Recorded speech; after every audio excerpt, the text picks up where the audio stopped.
Welcome to the LinkedIn Power Lab webinar. My name is Gunnar. The episode that we have today on Monday, the 8th of March, 2021 is called Engaging Example End-to-End. Those of you who know me, you also know that I have a passion for using the same letters. So normally 3 times, here even 4 times.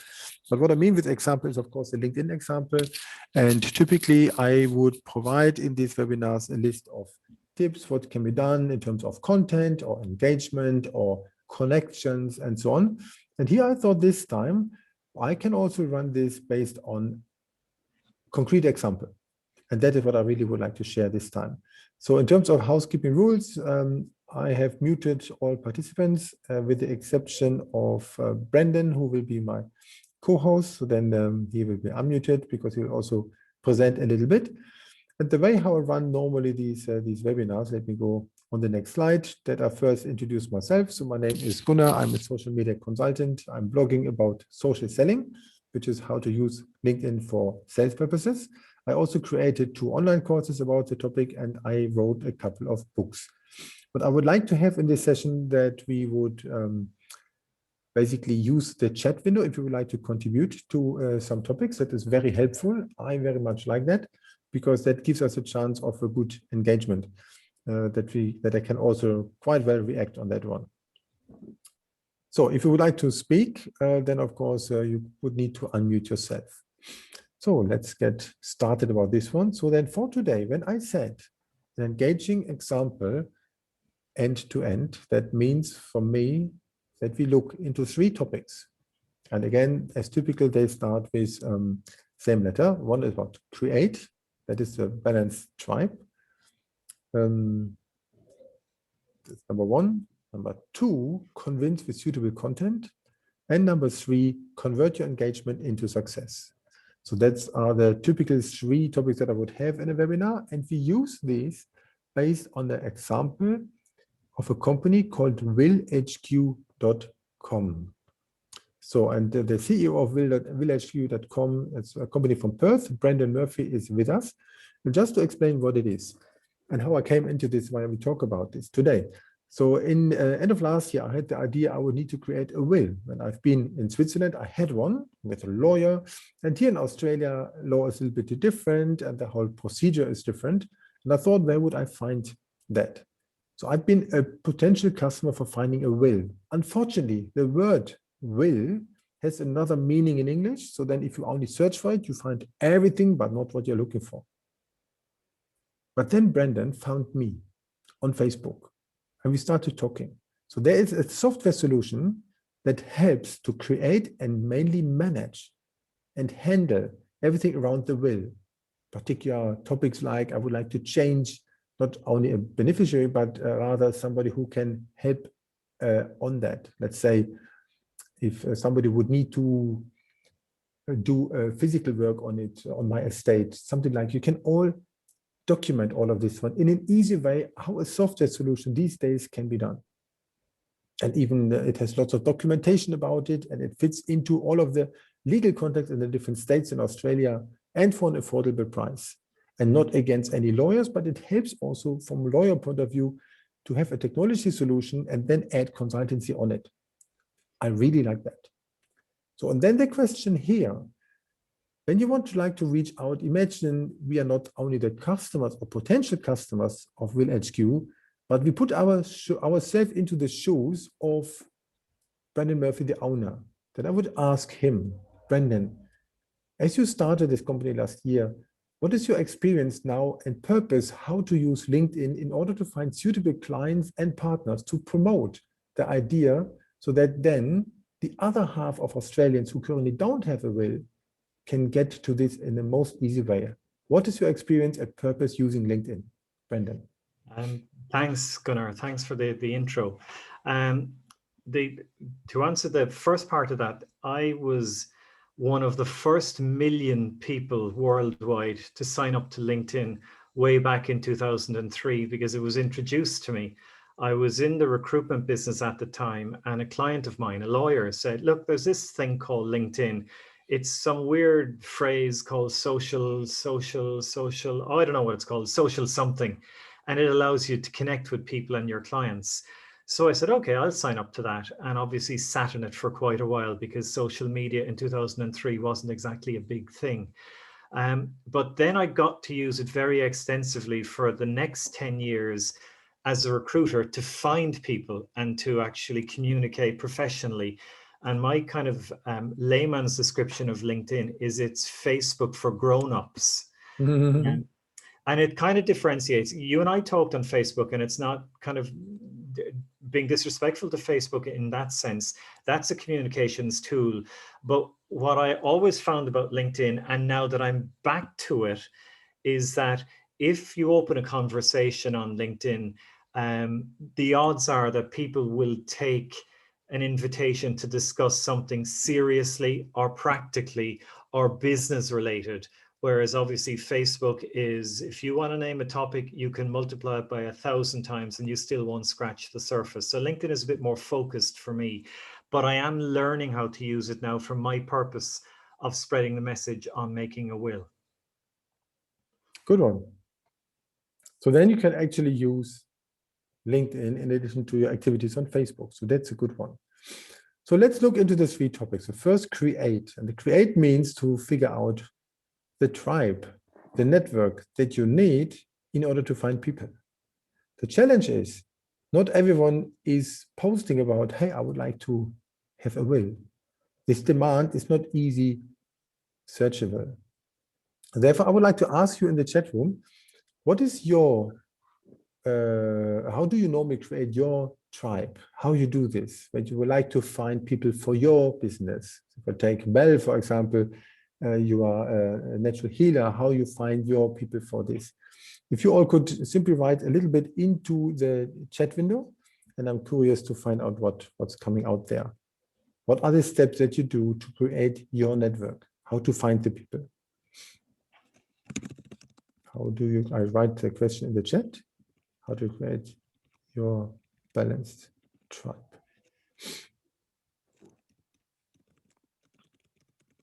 Julian, the party people. That's an interesting one. Let's see what everyone is writing. Peter writes LinkedIn. That's correct. You create it there, but that means, Peter, you also have a way how to find them. Knowing yourself as one of the first persons since I came to Australia, and even beforehand, I know that that you have a way how you can search right with the different tools what LinkedIn offers. What about the others? Brandon, you look for similar people, those whose profile is interesting, those who discuss or comment quite a bit. Let's take the word comment for later. Yeah, so that is good. So that's the way how we define our tribe.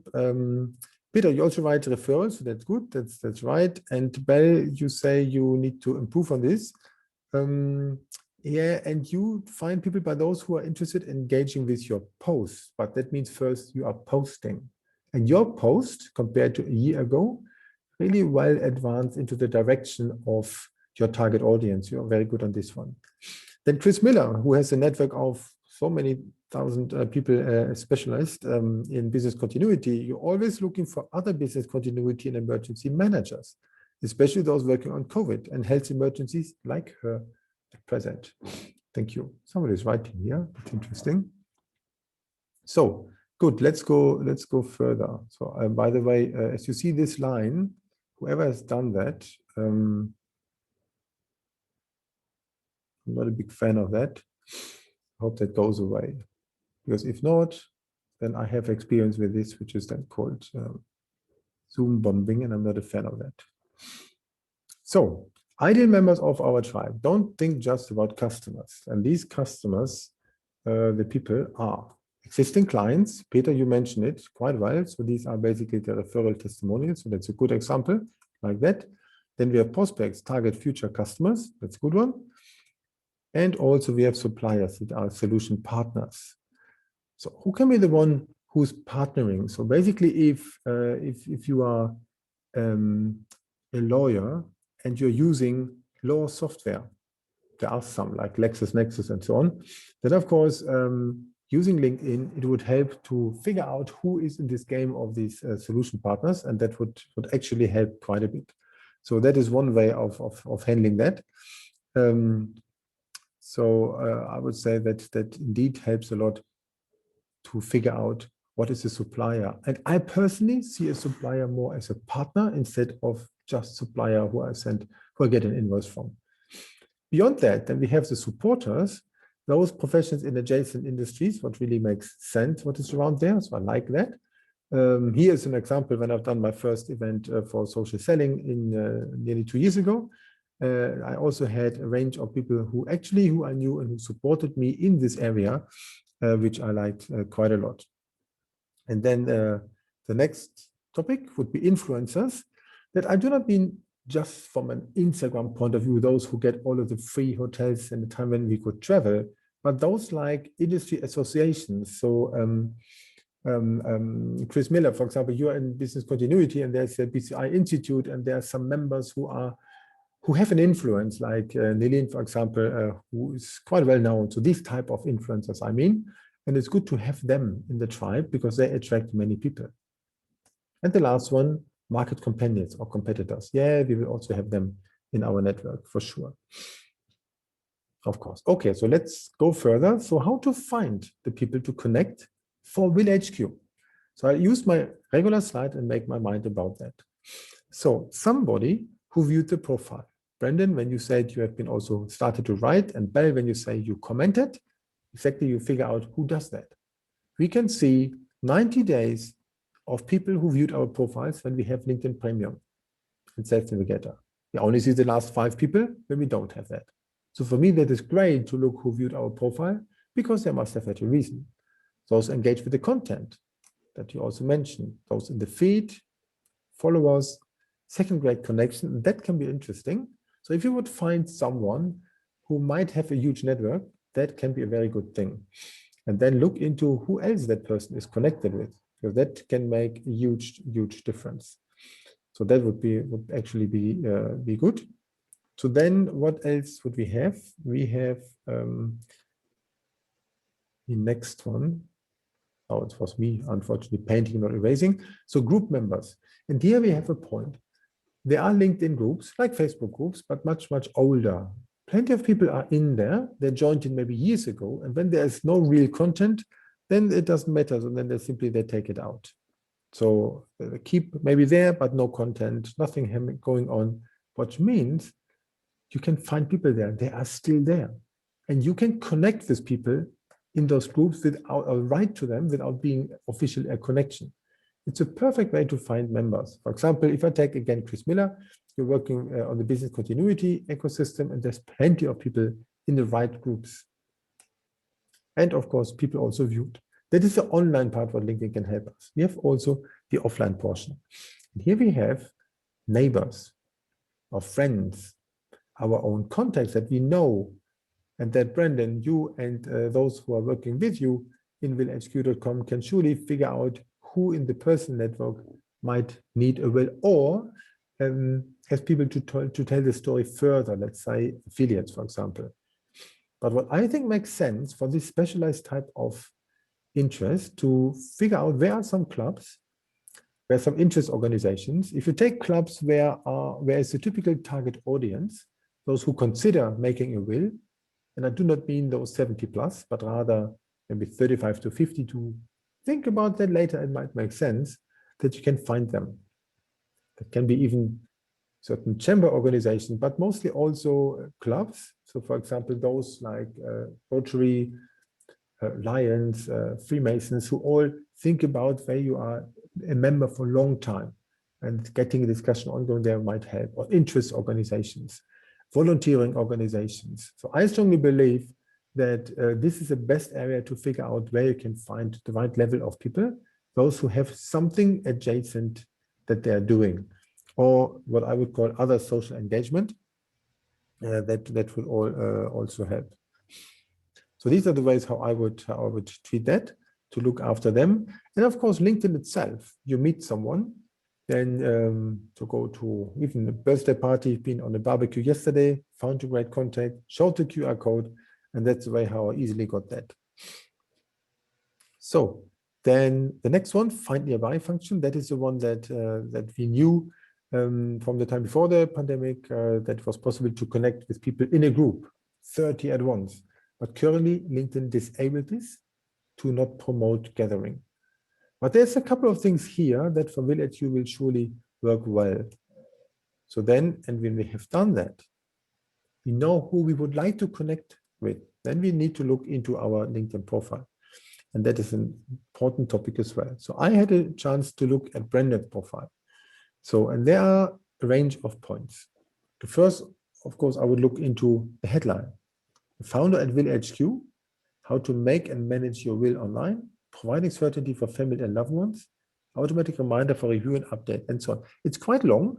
You have keywords in there. The idea is, in the meantime, the LinkedIn headline is not 120 characters anymore as in the past. It's now 220. So therefore, it's so long. But let's try to get it in 2 lines, if possible, to have the proper position like founder, CEO, whatever, that shows the seniority and that you are really talking about that. And then to ensure to answer the question, what are you doing for whom to achieve what? Making the will online goes into that direction. So it can be fine-tuned. That's the headline. And then when we go further after the headline, we look into the photo. Of course, the photo here is a bit more Facebook style. Brandon, in the meantime, I think you have somewhere a more professional picture that you can use. That would then look more appropriate. As you mentioned, LinkedIn is more on the professional side. The next one would be the background image, which actually is quite nice. I like that with the trees. That's quite good. Some people would say you can use the background image, which is a 4:1 ratio. It's 1 high and 4 wide, so to say, roughly 1600 by 400 pixels. You can also add words in there, keywords optically visible, like willhd or about the will, whatever. Not everybody likes, but it's possible. Next one would be location. You have Greater Perth. LinkedIn changed this in the meantime. They have now the city, and the state, and then the country. So if you would write Greater Perth area and somebody is looking for Western Australia, they might not find you. In the meantime, it's changed. It's 2 hierarchical levels, so that's better. And the industry is something that is hidden, only you can see it by yourself. By the way, you see also on the right-hand side, willhd.com doesn't have a company logo. And that is because it is just written as a text that he's employed over there, but it can be changed. So if you create a LinkedIn page, which is a company page, not personal profile, then it can be connected with your logo. So we can do this in a couple of days' time. So that just maybe 15 minutes, and then we have that. It's much better. Contact info, if possible, if you would like to be contacted, put in, ensure that your mobile phone number is in there and an email address, of course. And the about section should explain why people want to connect with you. And I'm glad you have only these 2 lines over there. So there's a lot of room for improvement. And of course, I'm happy to help you on that one. To get the compelling story, why somebody would like to connect with you, what can you offer to the market? What is your motivation from formerly IBM into these type of software solutions to help people? That all you can express here in the about section. And there in the experience, when in the experience section you add the company page, then it looks also quite nice on top of the logo. I think even the Institute of Chartered Accountants might have a logo. It simply looks more professional. Education, you can update, of course, what you would like to do there. Certifications, I remember you have some, so that is good. Skills, logically, I would add something legal in there. Be good, accomplishments, and also the LinkedIn profile URL, so that is good, but you have a good one for that. So these are the typical 12 points I'm looking in on a quick view. And for those who I'm working on reviewing their LinkedIn profile, so that is typical 5 minutes to go very quick through these top 12 points on the profile, send the video over, and then look into how and where can be improved. Because if you reach out and the profile is not totally up to date, then people see this, and there's never a second chance to make a first impression, logically. So when we know the audience, when we know our LinkedIn profile looks proper, so then of course we need to connect. And please, please, please, when you connect with someone, use a personalized introduction, because this stays in between. When we have done all of that one, profile is ready, we know who should be the target audience, then it's a question, How can we get those people engaged? And the best way is to convince with content. Personally, I believe content is not king, but context is king. It does not make that much sense to pitch about a will service at a time when the audience is not there, or when it is too much about pitching, about the product. But here it's more about the peace of mind. How does it work for the loved ones? So it's a different way compared to someone who is selling transactional products. So therefore, question to the audience, on your own situation, what is your reason to post content? So please be so kind and answer this in the chat. I would be very happy for that. You can type the question, what is your reason to post content? Very curious now about these questions, about the answers to them. Brandon, to educate, inform, to generate discussion, to answer questions. Yes. Chris, to share information with your colleagues. That's a good one. Particularly, you are at the heart of business continuity in the COVID sense. So then, of course, you have a lot to share and you learn from the others as well. So these are good points. I would also say for me, I am an educator as much as I want. So then I use content to share best practice and to share a lot about information that might be valuable for my audience. It's more sharing and learning for me instead of bragging. I achieved this. That's not my case. And here also Julian wrote, stimulate conversations and excitement. Yes, that's what is indeed possible. Exchange of knowledge, Mark, Glenn, that's what you wrote. Exactly. We're all educators. So, but when we want to do that, we need to choose wisely what to post. Yeah, Bell, only to add yours as well here, for the audience to know what you're interested in and what services you offer and where you're located. That exactly is a call to action approach.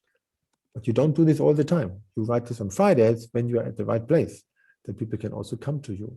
But beforehand, you share educational material why it makes sense that your clients feel better from pain to gain. When choosing wisely what to post, how can we actually find relevant material? Many don't really know what to do. It's too much about their services.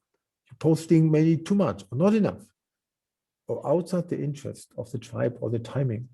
So what I learned, and that also is best practice that I learned from Hootsuite, 80% of educational content and only 20% about your services. And rather exchange what helps the audience instead of telling them, I offer this or I offer that. See it from the view of the audience. Here was a post that I shared on typical Monday mornings about social selling. That was the first time ever there, then in, I think it was November 19, that I posted about that I have an online course, but only in the comments, not in the post itself, to really start and figure out if somebody has interest on that. Important is that the targeted content is adding to your expertise, and it helps also to collaborate. And when you add images showing real people, then it helps to gain also engagement compared to stock photos. You can also use content that exists somewhere on some other websites, somewhere else on LinkedIn, and share this further, which is then called curating. But some people just share this, like here in this case. So Thomas wrote about some leadership quotes and only posted it, but he didn't say why this quote means something to him. So then what's a compelling reason to do this? So you should add some magic commentary that people know what's in it for them. So I typically write an enticing begin, maybe some questions, and then I write here, even actually here I added the link later. I wrote it as my own post, and then I added here what the whole article is about. That's the best way to turn from a curator to a creator of content and to become known as a writer, despite just only curating content which sits somewhere. And it helps to see a wider connection, wider audience reaction. Basically, write what matters. Write it in the form of a structure. If you have a post with an image that doesn't tell anything of bad light and there's no structure, maybe there's too many lines without any free line, then nobody will engage on that. So I'm a fan of more storytelling post format. And Peter Sokop, you're also one of those who rather would like to tell a story, in your case, maybe around your new book or around the question of how sales and marketing can come together. The best way is storytelling format. And if you just see this post that I wrote once about Graham Hawkins as a guest of HubSpot, you see that I have 7 points and I have a lot of free lines. As the majority of LinkedIn content is read on the mobile phone, it's easy to consume and to read that, much better than big blocks of text. And you get a perception as a value creator to drive the engagement and to gain new connections from each post, to engage with them, figure out what they're writing. So storytelling makes sense. So let's look into willhd. So Brandon started posting recently on LinkedIn, and I picked 2 of those, which I somehow like quite well. On the left-hand side, he wrote about that he's going to publish his personal sales and marketing plan for willhd. He's basically creating in the public. Not everybody does that, but this is a way to stand out. Many software companies create something that is ready, then they publish, hey guys, here's our solution. You write the approach, you write the journey, you get your clients as pilots, as test users, as beta testers on the journey. It's fully functional, but to really experience all of this one together, there I would say that I really like it. There's one gentleman called Justin Welch. He's American. He created a LinkedIn course one day, and he created everything in public. He tells even how much money he makes. Best honesty and genuine what he can do.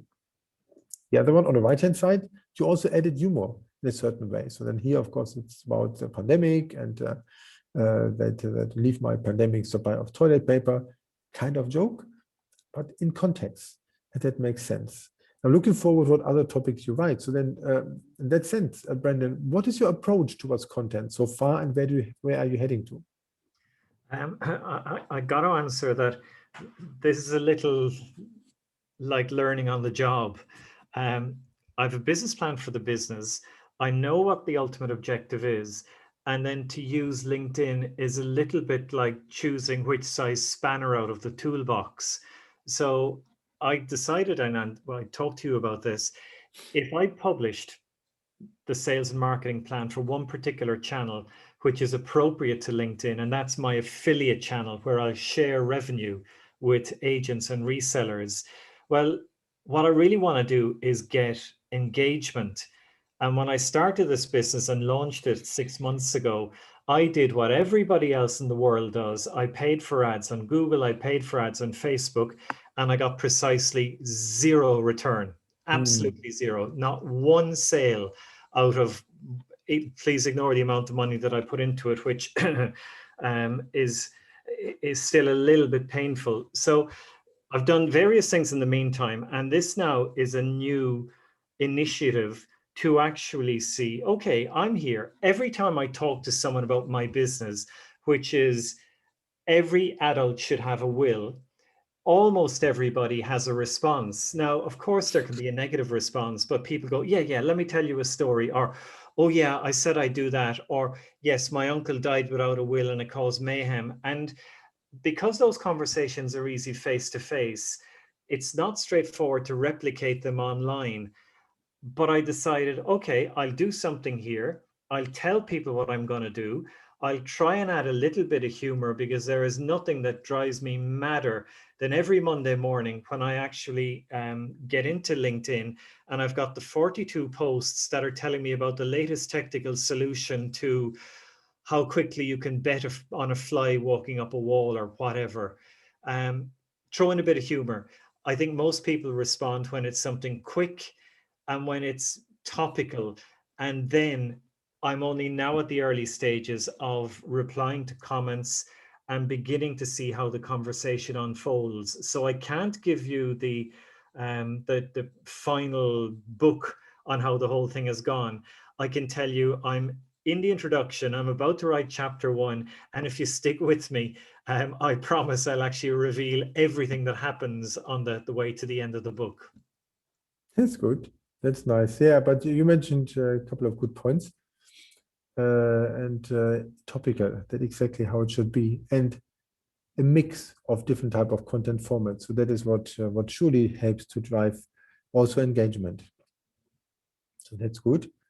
So what type of content format do we have actually? So then, of course, something you would expect. So typically the article from older days, coming from the Pulse publishing service, where you have a lot of content on a long format article. And I think one of those people who I know with the most written articles is actually Peter Strohkop.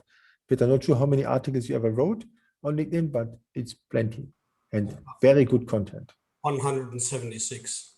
176. So I am about 166 behind you, so to say. So I'm only maybe around 10. That doesn't mean we're all good, by the way. Yeah, and the idea of the articles, of course, you can show expertise. And Brenda, I would really suggest also you have some about to have a longer format story. Typically, an article can have 1,200 to 2,000 words. That's what's perceived as good. It's a proper post and blog post also in Google SEO type of view. But they have a bit reduced importance these days, but good for leadership. If somebody has articles every now and then, it looks like consistency and knowledge sharing. That's good. We have the post, which used to be just a short status update in the sense of, hey, I'm off for vacation. In the meantime, it's the main vehicle of the LinkedIn content. And you can do it with images or not.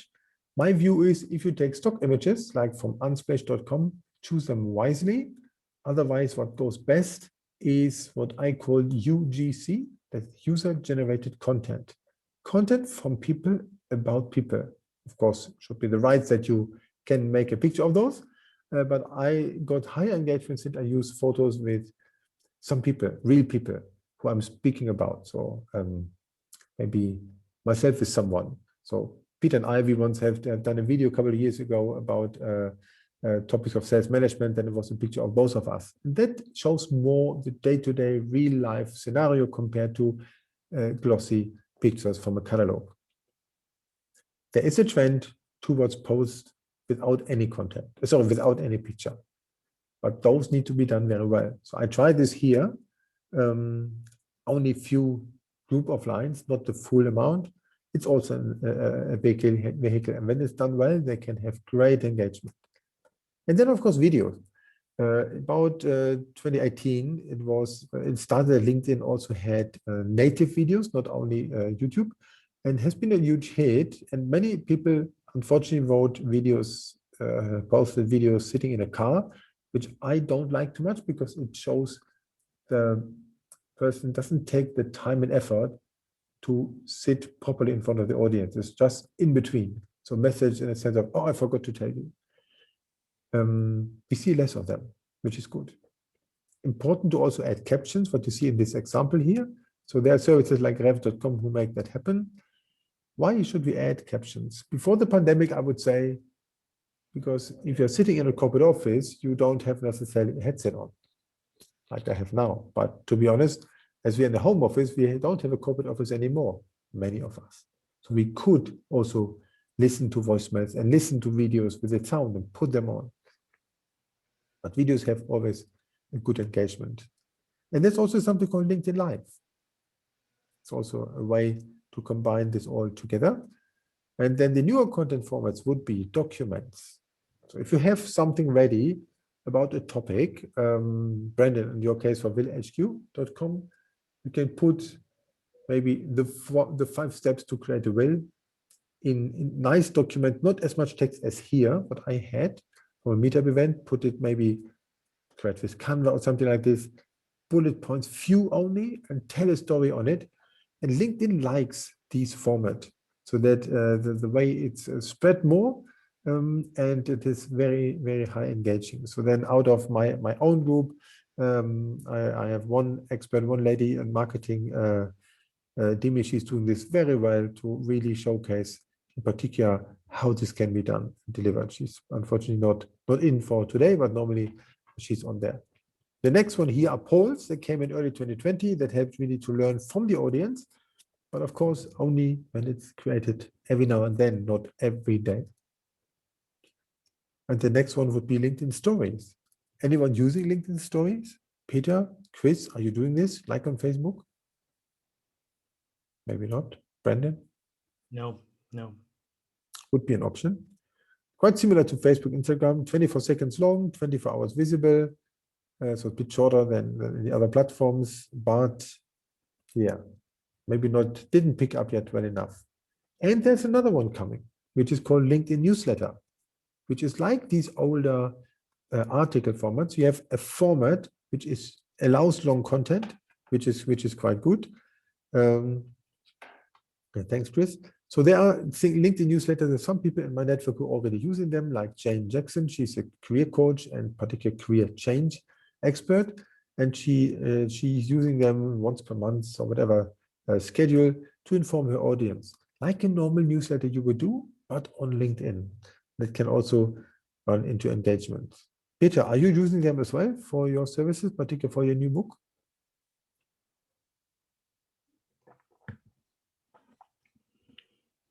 Peter? Make you muted, Peter. Oh, yeah, Peter's muted. So then, because as you have a good reason to share something, that would be quite interesting.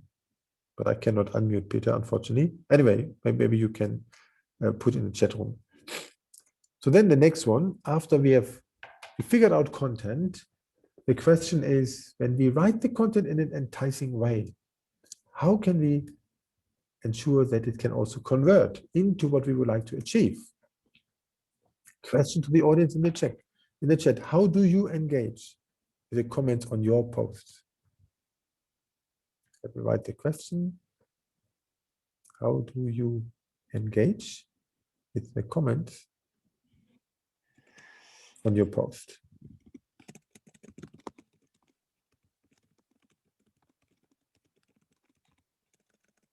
So I hear Brandon's keyboard flying, so that is good. Brandon, you get the keyword or phrase into the top line. Do you mean in the post itself or in the comments? Look, in the post itself, but then in the comments too. And look, I am feeling my way through this, so do not take this as any massive experience yet. I am replying to as many comments as I can, but my main thing is in the post to try and get the concept, the idea, the word, the phrase, that seed that will sink into someone's mind, get that out on top. Yeah. Yeah, that's good. And Belle, I know that you often tag people, those who are quite good in your network. And yeah, you just say you read carefully the comments from your people and you respond to their comments so that they know that they're being heard. That's good. Because if somebody makes an effort and comments on the post, it is very fair actually to thank them and to maybe even ask a further question, to get a dialogue running.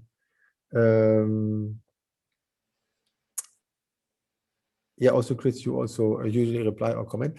There was one interesting event when I've been in my last company, Noggin, where also I know Chris from, on risk management, and I wanted to fill 3 spots for a session for podium session, and I had something about risk management where I needed replies from consultants. And these consultants, they have been great to really provide good feedback. So basically, I wrote a post and I looked who is commenting on it, and they commented so beautiful, so that I said, "Hey guys, would you like to sit in the panel session for this one?" And they all agreed to this. That was perfect. Yeah, Belle, you do not ask further questions, but you actually can do. So it's possible. You can even disagree to get a dialogue ongoing. Because for me, the comments are like the salt in the soup. So that is what I personally like a lot about it. How do we get these comments? How do we get the engagement ongoing? So one way, Belle, what you are doing, you take people in the post itself. I would not necessarily take the real estate away from the post. I would add a comment myself with some people in the sense of, "Hey, my dear risk management audience, what do you say to this?" And then Chris and Matt and Ben and whatever the names are, to entice them to comment. And that goes quite well. So, but when we take it then further, using commenting to win engagement on LinkedIn. For me, commenting is an underrated strategy to gain followers and raving fans, because that's how they can know about you. And that's how you learn about people who are quite active on commenting.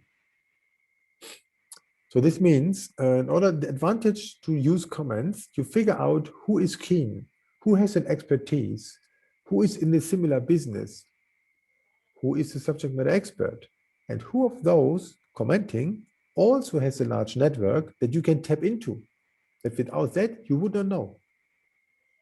And that is an important point. Give you an example. I once met a gentleman called Michael Eckert on a sales training about maybe 10, 12 years ago. But we continued commenting on our stuff on LinkedIn. He's from the US. I didn't see him since 2000 and maybe 11, maybe 9, whatever. And one day I commented on a congratulation on something. Might have been even his birthday, whatever it was. And I said simply, hey, I'm now greeting from Sydney. And he said, in Sydney, you should talk to Peter Strokorp. He's a great person in your network. And that I've done. And Peter, thanks for joining. So that helped me to tap them with comments. I commented on Peter's work on LinkedIn, on the book that he had back then, the One Team Method. And due to this, I found John Smybert, was leading the group of sales masterminds. I commented on John's work, met him, and then I got Tony Hughes, and I got all these sales heroes of its time. But I started in commenting, and Tony Hughes actually meant I found my voice after coming to Australia by commenting on LinkedIn. That was great to hear this from him because he's an expert. So underrated strategy, you can do this on posts. Doesn't matter if created or created. Use the right time to post it, also when the audience hangs out in their chosen channel. Brendan, for you, it's not easy sitting in Perth with 3 hours time difference to Sydney at the moment and to Melbourne, but one day it will be just 2 hours. And that's way how you can make that happening. So at least try to figure out if you post for Sydney lunchtime and Perth breakfast to ensure that your audience can do something, or post it in a way that the post is done and you send a comment and tag people of your Perth related network into this as well. That would work as well. So the time is the essence, and then share, tag, and send your post to those who will comment on it. So Belgium, tag them in. I sometimes take a post, right click on the post, and then send it to someone who I know that would like to engage on it because they have something to say without tagging them in there. Can I ask you a question, Gunnar? Yeah. On that, on tagging. I find LinkedIn very clunky for tagging. Like a lot of people who've been on it a while, I've got some thousands of contacts. So if I tag, say you, if I'm talking to you, you're in my head, that's an easy tag. But if there were people that I should actually tag, do I have to scroll through my 2,600 bloody contacts to tick them, or No. can I filter? Look, in a comment in a post, I only put the @ sign and then type the name and then it's coming up. As long as I'm somehow connected or there is a relationship in there. If I comment on a post which is not from me, it still works. But I need to really look if it's the right person that I kept. When I say I would like to tag Chris Miller in it, I need to ensure I have the right Chris Miller. There might be some others with that name. And if you tag people all the time, every week, and those people stop commenting, stop replying, stop engaging, then LinkedIn treats your post as spam. So be careful. Right. If you realize, and for example, Ben, you're a great example. On your post, maybe on Fridays, I see who you're tagging into, myself included, so I can comment on it. But there might be 1 or 2 who never comment. If you see they don't comment, don't do it. Don't tag them in. The algorithm doesn't like it. It's rather counterproductive. So the next one, while we do this, we can grow our network. We reply to each suitable comment, continue the visible dialogue with them, and invite them to your network. You can even comment on the content of others, and that will bring people to you. And that branding will help you, because if you connect with people in certain groups, either you post in the groups or not, but that's the way how you can make people curious about the content that you have. I don't say the software that you have. That is a side effect that comes later once they see you are a genuine person and the knowledge that you have hits the fan with them. So not hits the fan, but hits the point with them. And then when we have that, then it's a question of the timing. So follow up quickly, time matters. So if you write a nice content like I do on Monday mornings about social selling, but then I do different things and work comes in between, if I don't follow up, nothing happens. I might have 12 comments already today. If I do not follow up on them on the same day, Nothing goes further. So I say, if you have a post where you expect engagement on, and you put it out in the morning, which for since pandemic is better than evening, then ensure that in the evening you do follow up latest. I even say you can schedule a dedicated time at the end of the day. Then you can comment on all posts and connect those people who you like and you don't know yet. And what you can see in this image on the right-hand side, you see two comments, and I then replied to that. So that is that's important thing. I always look in as a comment, and bit intended is my reply. Comment, my reply. Comment, my reply. On the left one, even there is two different people writing on it. So there is an Heidi writing, commenting, there's Tom commenting, and so on. That's perfect to get a dialogue ongoing. Lovely. And when you feel that these comments are valuable, you want to reuse them for something, writing a blog post about what matters, what people say, whatever it is, ensure that you take the URL of the post. And that goes so well in LinkedIn, better than in Facebook. Save it somewhere so it can always return back to this. If you comment on your own stuff, it shows you as an active, responsive professional and increase your engagement, particularly while it is fresh. Nobody cares. So there's nothing as old as the newspapers from yesterday. Same here. While it is fresh, then you need to milk the cow, so to say. And that makes sense here for commenting on LinkedIn. What you also can do, and I do this sometimes, I like a post of me. I'm not that egocentric that I should, but when I like my post, the Monday morning post, maybe on Tuesday morning, then it gets into the feed of some of my audience. And then they only see it when they miss it on Monday. That's also one way. If I do this, I like it, I also unlike it again. When this effect of getting it to them is there, then I unlike it. And maybe 2 days later, I like it again. It's a bit of tactical back and forth. So, Bell, you asked the question, if people like my post but do not comment, are you suggesting not to worry about these people? No, I don't worry, because there are some people who just either don't have time or no effort, or they're in between something, then they say, oh, I like that, it's a good one. But without commenting, that happens. There are some who never comment. But it's good to know that they like it. And when I see this over time, that there is a person who's liking but not commenting, then I reach out directly to them. Simply ask them, hey, thanks for all the likes for my post, appreciate it. Is there anything I can help you with? Anything that you would like to add on it? Apparently you do not talk in public, maybe you would like to reveal how I can help you. And then we can tell it with voice in this video. Not only the inboxes, which are full, but you can add voice and you can add video, like in LinkedIn, like you can do in Facebook, like you can do in WhatsApp. Same here. So this way you can somehow disrupt the inboxes, get your point across in a more sticky way, and it shows you as a person where you simulate real-life meetings. So let's look into converting engagement into the success from a brand point of view. So here's a landing page that she has created. And in this landing page, you can press on the button, make your will. So engagement is not just about commenting, but one day, one moment, you would like to turn this into a call to action and invite further content. So therefore, Brandon, question to you, what does convert mean for you for willhd.com?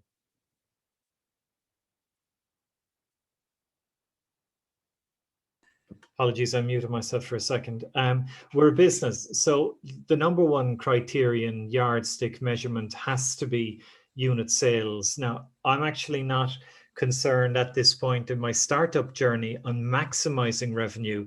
I'm more concerned about maximizing user numbers. So getting new users into the application is the number one conversion yardstick that I'm using. However, there is a second one, and the second one is a little more difficult to just measure exactly.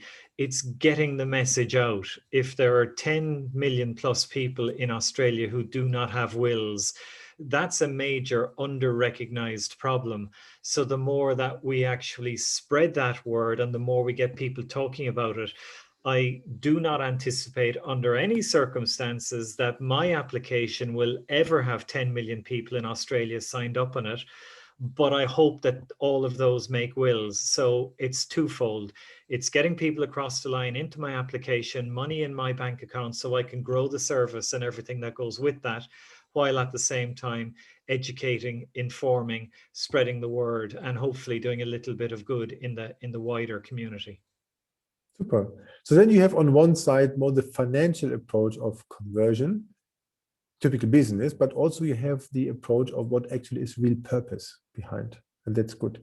So everyone has a different type of rules or expectation when it comes to conversion. So that's what I like, because you can use this approach, particularly the last one that you mentioned, also from a storytelling approach to use this. So the question then, so we looked into building the profile and the tribe.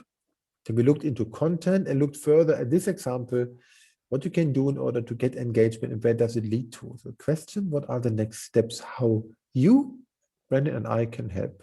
Number one, actually how to create and manage a will in Australia. So here's the landing page that I mentioned where I had a little bit of access on it, and you can see even how that would work. You have a button of this, you have Zoom calls that you do. So I think you might even invite for this using LinkedIn, maybe as a link in the engagement and so on. So then I think this is the way how this whole story would work. And you drive LinkedIn, you drive activities on LinkedIn in order to make that happen, to gain an audience over there. Is it right?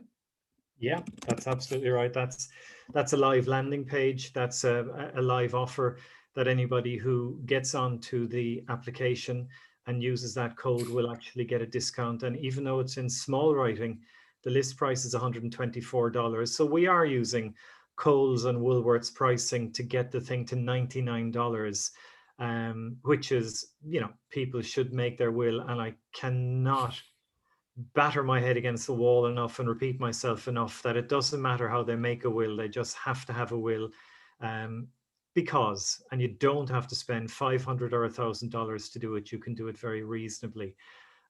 So, you know, landing page, we're working through affiliates. The plan that I've published over the last few days is to get people engaged who have networks, and an affiliate for me is someone who might pass on the link to one other person or 1,000 other people.